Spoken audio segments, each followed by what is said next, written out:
Residents of far-left cities across the country are under attack, like this woman who was brutally beaten during a nighttime ambush in New York, or this man in Seattle, pummeled in broad daylight. And it's not just the people. Businesses in places like San Francisco are facing free-for-all shoplifting sprees that are putting stores out of business.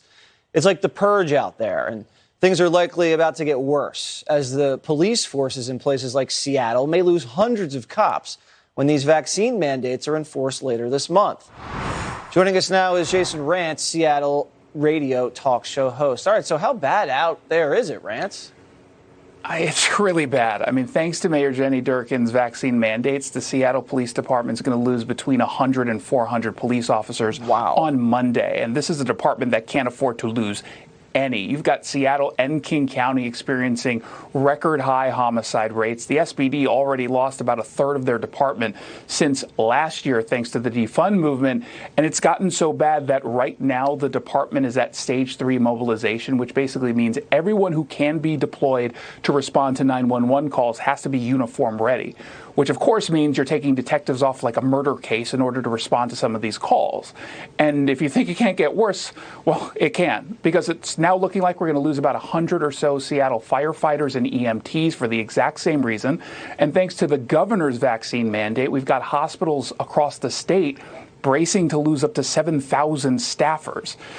On top of that, I'm getting reports that the pharmacies are now losing staff over the mandates. And so here's effectively what this means. Next week, after an appearance on Primetime, I will walk out of this studio and I can be stabbed by one of the dozens of homeless men at the encampment across the street, which, by the way, happened to a random person 3 weeks ago while he was walking his dog. Cops will be called. Probably not going to be here for about 10 to 15 minutes, and by that time, the suspect is probably going to get away.